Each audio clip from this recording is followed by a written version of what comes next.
Show me your hand if you take pictures for fun. I think it's everybody, me too. The story I'm going to tell you could be your story. When I was 55, I was doing business consulting all over the country. I had for over 30 years. And that year I decided to do teaching as well. And at the end of that year, I counted up, and I had made 2 years' worth of income in 1 year. I'd bought myself a year. I also had 1 million frequent flyer miles. It's not almost the same amount as flying to the moon.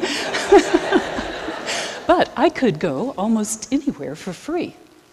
So I decided I would take what I thought was going to be 1 year off and do a book about low-income women, artisans, whom I had read were sending their children to school with the money they earned from making handicrafts.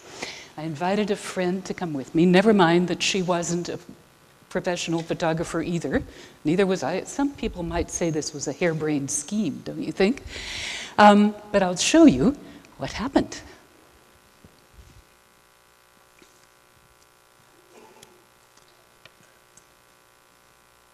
We traveled by dugout canoe to islands off the coast of Panama to interview women who make molas, like this. We moved boulders in Guatemala in order to get to the weaving villages. We traveled so far into South Africa, into the countryside, that the banks had never seen traveler's checks, which we had hoped to use at that point. This is Turkey. This is Bolivia.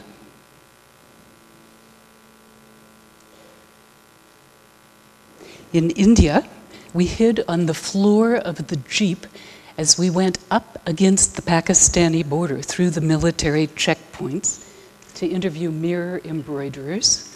This is Thailand. We marveled at the energy and the commitment and the ingenuity of these craftswomen. The women became our teachers and our friends. Here I am learning to ululate in a field in Kenya. You can't take the Midwestern out of the Midwestern girl. Here I am hoeing corn. I was born in Illinois. I will tell you something, I never went back to business. I'm now working on my 5th book, and in fact, I've documented women's lives in 55 countries. Do you remember when Sigmund Freud asked, "What do women want?" I know. They want economic sustainability, environmental sustainability, they want social justice, they want education, they want health, and they want peace. That's it.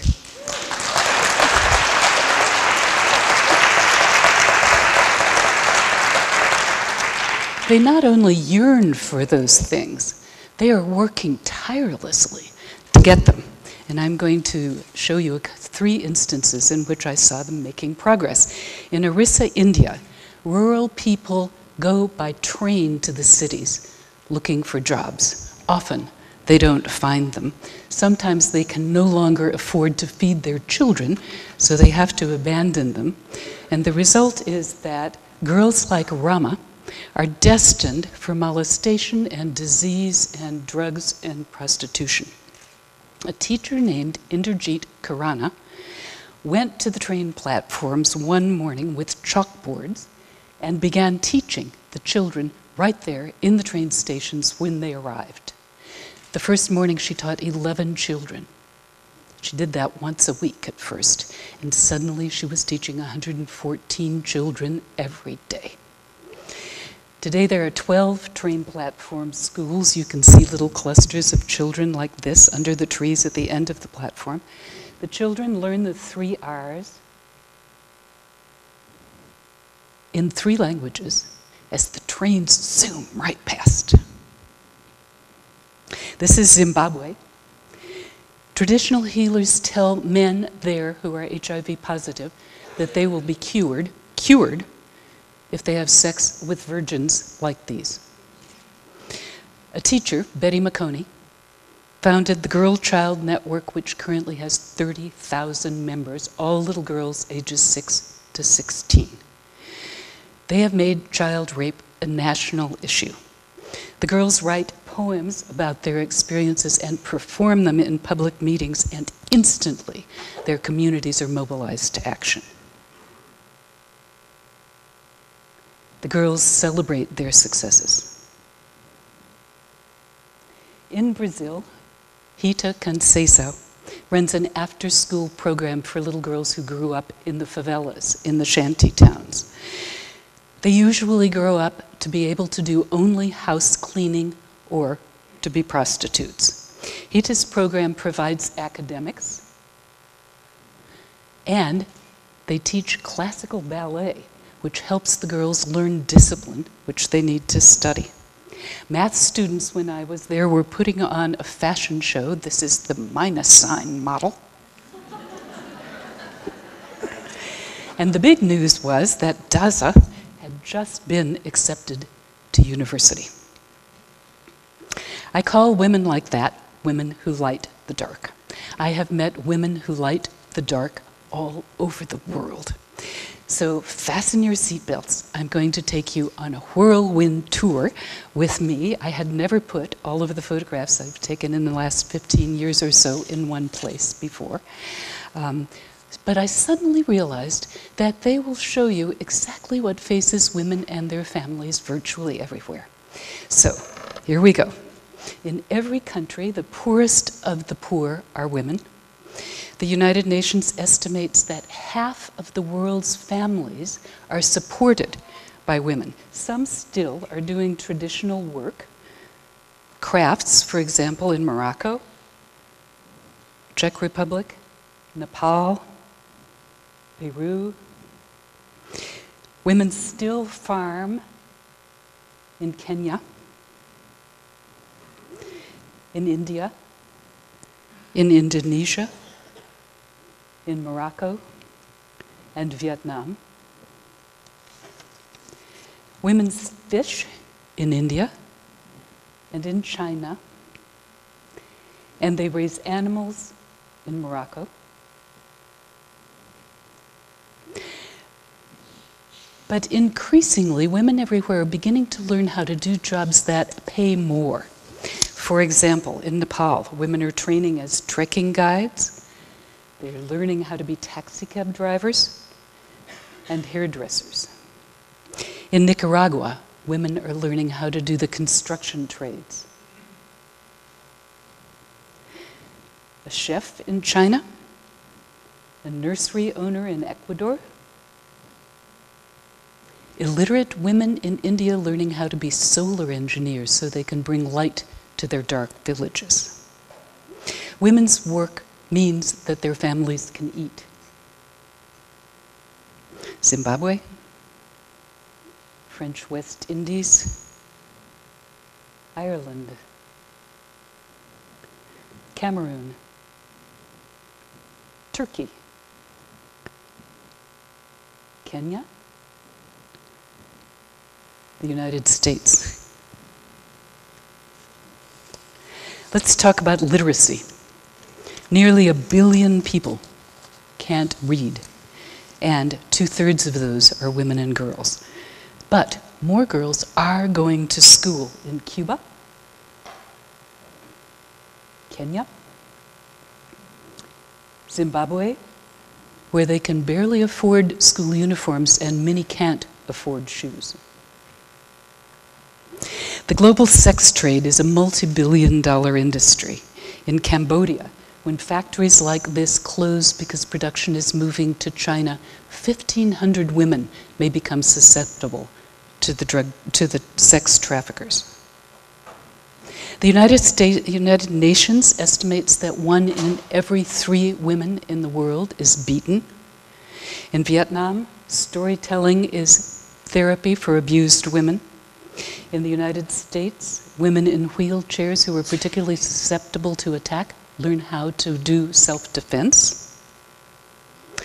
Everyone, as we've been hearing, experiences environmental problems. In Vietnam, it's the motorbikes who are causing the kind of things you saw from space in China.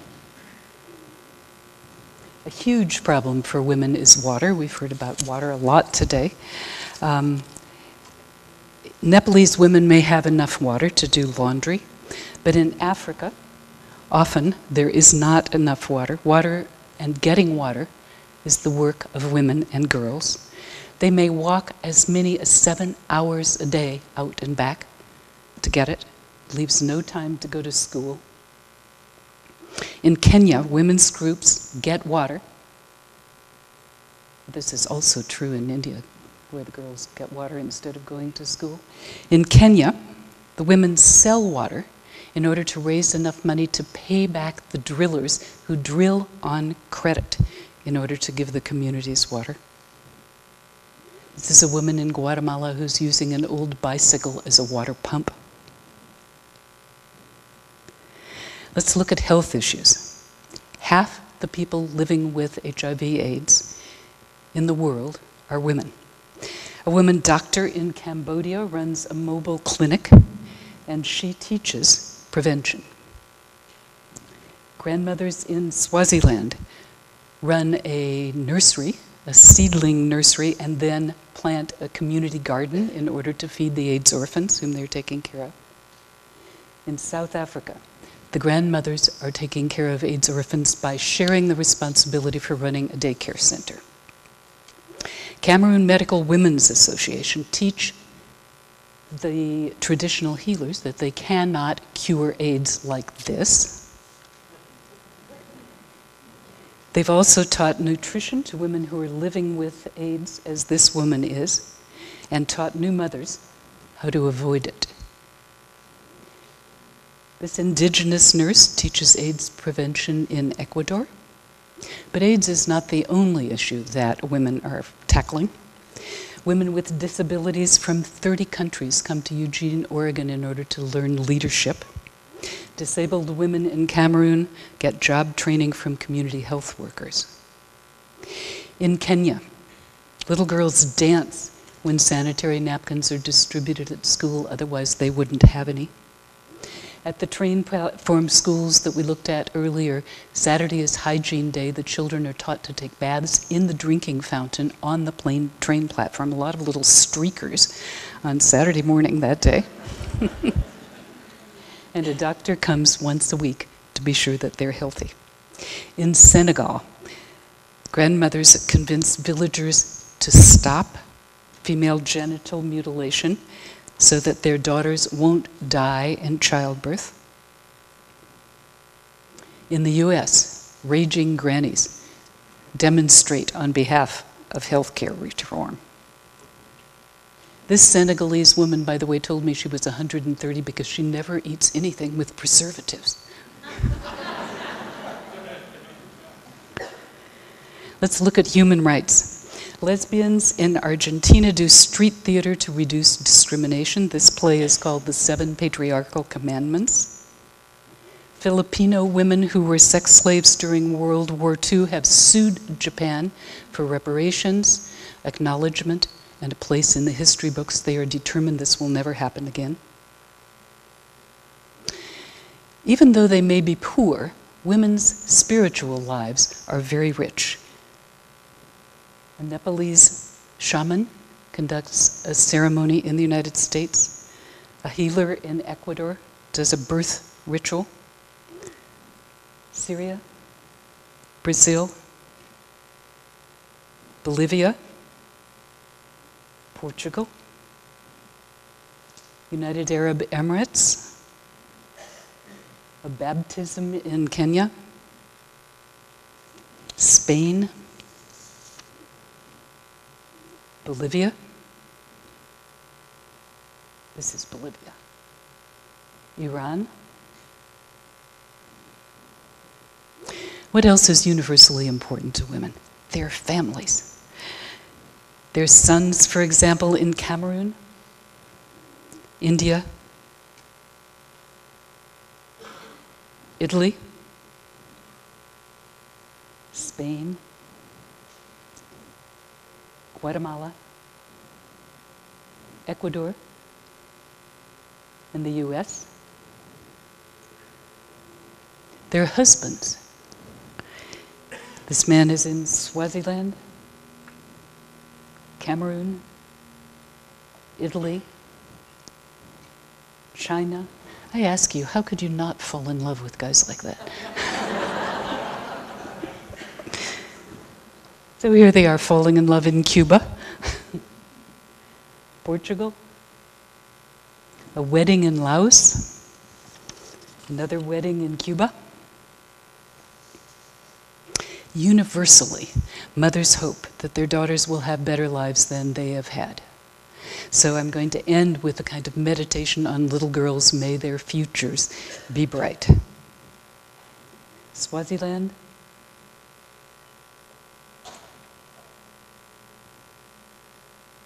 Thailand, Zimbabwe, Italy, Sweden, Ecuador, Italy, Turkey, Zimbabwe, Cuba. I call this buns. Ireland, Nicaragua, USA, Ecuador, USA, Italy, Jordan, Cuba, Panama, Peru, France, USA, Brazil. This is a mom in Vietnam. Mothers love those families. That's all the pictures I have to show you. I just want to close by saying that the women in my books taught me how to create an artistic, social, and economic legacy. As you heard, I give 100% of my author royalties to nonprofit organizations that are working on issues that affect women and their families everywhere. And what I'd never counted on was that the readers of my books would join me. I now know of $120,000 that went from the readers of the first book to the women who had been featured in that book. It made me very proud and very happy. People often ask me how they can get involved. You will get gift bags as you leave today, and in your gift bag is, if I can get mine out of my pocket, a little USB key. And I put on it hundreds and hundreds and hundreds of ways to understand the issues that affect women and their families everywhere, and hundreds and hundreds of ideas about how you can get involved if you would like to. I know that the people in this audience are engaged in doing good things here in Traverse City and regionally and nationally and internationally. But if you know somebody who isn't yet, this might be useful. And by the way, tell them that they don't have to be millionaires in order to do good things. All they need is a talent and an asset, as I did with my photography, which was a hobby, and my frequent flyer miles. I'm going to end by reading you a poem that I love. This was written by a woman named Marge Piercy. She said, "It goes on one at a time. It starts when you care to act. It starts when you do it again after they say no. It starts when you say we, and you know who we mean.